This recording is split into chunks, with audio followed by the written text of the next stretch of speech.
Bonjour à toutes et à tous, bienvenue pour ce tutoriel d'explication de l'espace personnel du site de la Société française de physiothérapie. Une fois inscrit et une fois donc logué sur le site de la SFP avec votre identifiant et votre mot de passe, votre nom va apparaître en haut à droite de la page d'accueil du site de la SFP. Un lien vous permettra, en cliquant dessus, de faire apparaître votre espace personnel où vous pourrez renseigner éventuellement sur votre mur des informations vous concernant votre état actuel, comme sur les réseaux sociaux classiques. Le plus important pour nous est plutôt la zone Mes informations. Vous avez différents modules disponibles dans votre espace personnel qui peuvent être déplacés, modulés en les faisant glisser comme je viens de le faire ici. Donc c'est cette partie-là qui est pour nous importante à renseigner de votre part. Votre adresse personnelle, si vous souhaitez nous la donner, vous cliquez sur cette partie-là et vous renseignez votre adresse personnelle.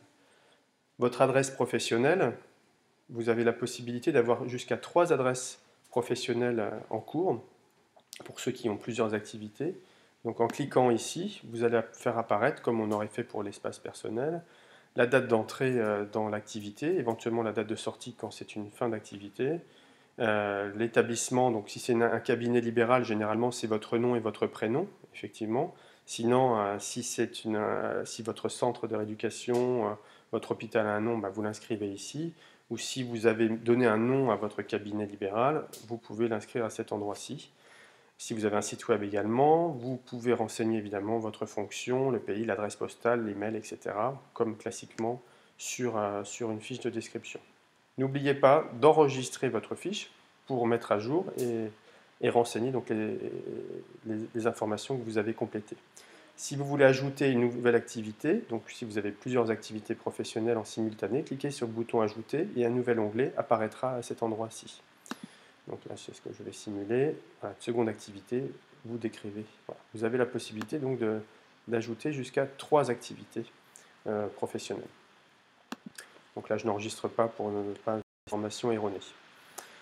Pour votre adresse professionnelle, vous pourrez retrouver du coup les boutons ici, et éventuellement l'historique professionnel lorsque vous avez évidemment cessé certaines activités. Vous pouvez retracer ce parcours à cet endroit-ci, ce qui est intéressant, et notamment lorsque l'on veut retracer sa carrière professionnelle.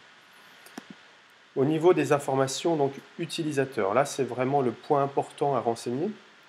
Pour nous, ça nous permettra d'identifier les experts qui nous sont demandés régulièrement, que ce soit pour des organismes extérieurs, soit pour des conférences ou des congrès. Donc là, il y a 3 zones vraiment importantes. Vos compétences, vos titres, donc votre diplôme, votre cursus universitaire éventuellement, et puis vos publications et vos travaux. Ça, c'est des éléments éventuellement si vous avez des publications ou des travaux à renseigner pour nous.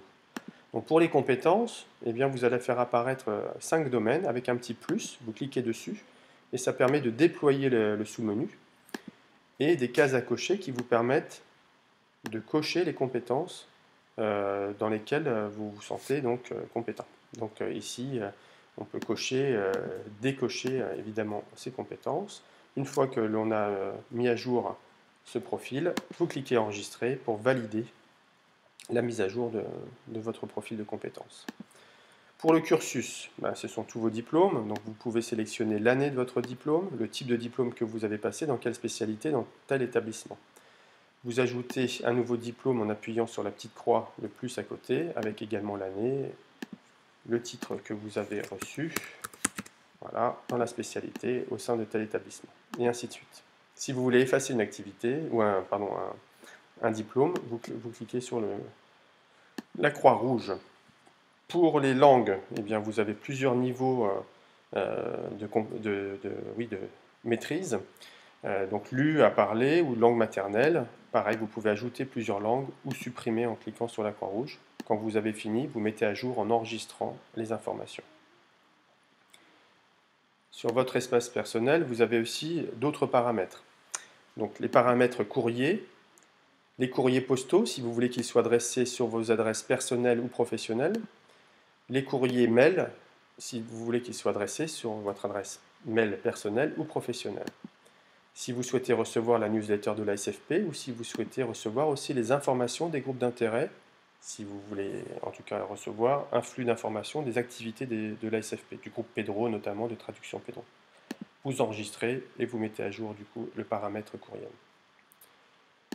Au niveau donc des autres informations, vous pouvez compléter aussi en inscrivant les abonnements aux revues professionnelles auxquelles vous êtes éventuellement abonné, ce qui permet éventuellement de partager avec des membres de la SFP vos abonnements. Pareil, vous pouvez ajouter différentes revues supplémentaires ici. Pareil, si vous êtes membre d'autres associations qui ne sont pas membres de la SFP ou pas partenaires de la SFP, vous pouvez renseigner ce champ-là et en ajouter autant que vous le souhaitez. Si vous avez des activités spécifiques, si vous animez des groupes d'intérêt, des groupes de qualité, des groupes de pairs, vous pouvez éventuellement aussi le renseigner à ce niveau-là, de manière à le faire partager avec les différents membres.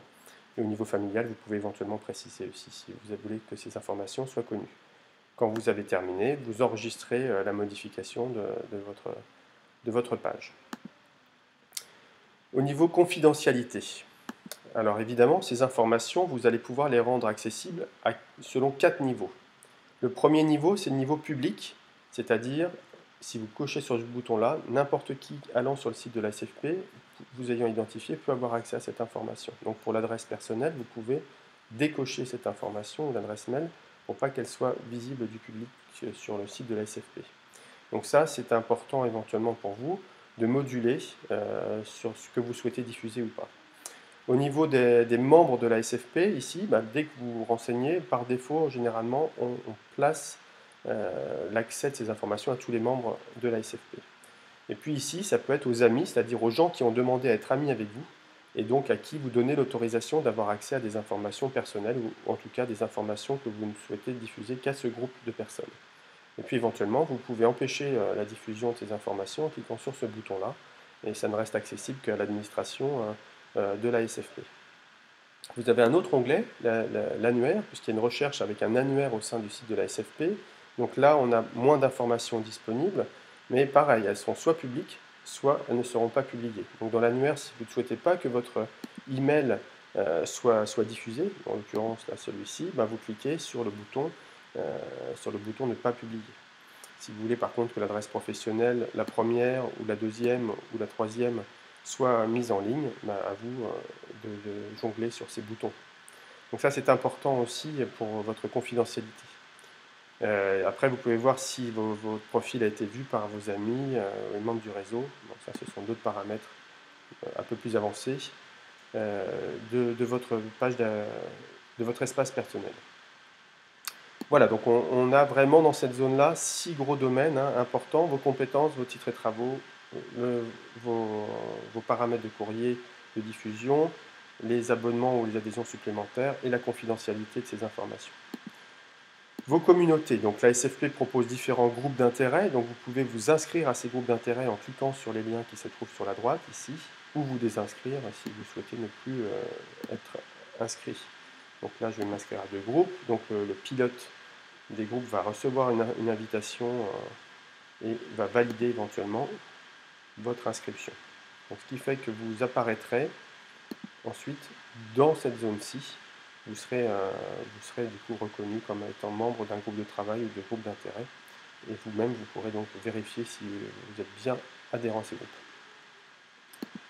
Vous avez la possibilité de mettre les liens Skype, Viadeo, Facebook, Twitter que vous avez si vous en possédez, ce qui permettra aussi à vos amis ou aux personnes à qui vous souhaitez diffuser ces informations de pouvoir vous contacter par rapport à ces liens directs par Skype notamment ou autre. Et puis bon là c'est pour les demandes d'amis évidemment, si vous souhaitez ajouter des amis, vous cliquez sur l'ajout, vous recherchez les gens s'ils sont membres de la SFP et vous les ajoutez, vous leur faites une demande en tout cas d'amitié pour qu'ils acceptent ou pas de se mettre en relation avec vous. Voilà pour la partie réseau. Et puis il y a une messagerie interne qui permet de recevoir et d'envoyer des messages aussi à l'intérieur du site de la SFP. Donc ça vous permet pour vous aussi d'écrire à des membres à l'intérieur de la SFP. Vous avez maintenant un onglet Photothèque qui vous permet d'importer des photos, un peu moins utile pour nous. Vous pouvez importer aussi des photos, des informations venant de Viadeo, de LinkedIn ou de Facebook. Donc en cliquant ici, si vous avez déjà un compte Viadeo par exemple, vous pouvez importer des informations qui figurent sur ce site.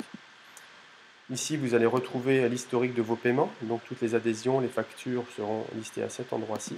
Donc là, sur cette plateforme, pour le moment, il n'y a pas d'antériorité. Donc ça sera que pour l'année 2015. Vous pouvez changer le mot de passe. où vous pouvez adhérer. Vous pouvez adhérer aussi en cliquant sur le bouton qui apparaît ici, puisqu'on vous signale que pour 2015, votre cotisation ici n'a pas été payée. Alors n'oubliez pas que si vous êtes membre d'une association partenaire, vous avez un tarif spécifique d'adhésion. Donc ne payez pas ici parce que vous payerez en plus une adhésion que votre association partenaire va payer pour vous à un tarif réduit. Donc mettez à jour votre adhésion avec votre association partenaire qui nous alertera et nous on activera du coup votre adhésion pour 2015. Voilà pour cette présentation. Vous avez la possibilité d'ajouter des modules supplémentaires, savoir quels sont les membres de la SFP qui sont autour de vous, quelles sont les activités récentes de ces membres, si vous connaissez des gens qui ont des compétences ou des activités connexes aux vôtres, ça permet aussi de rajouter du coup dans votre espace personnel des modules pour observer un petit peu l'activité des membres de la SFP. Pour l'agenda, vous pouvez participer à des agendas ou à des événements en cliquant sur l'agenda, en ayant des petits rappels aussi email ou en tout cas le rentrer sur un agenda électronique. Mais ça, ce sont des fonctions un peu plus avancées qu'on développera dans les prochaines semaines. Voilà, j'espère que ces informations vont vous permettre de bien remplir votre profil et nous vous disons à bientôt.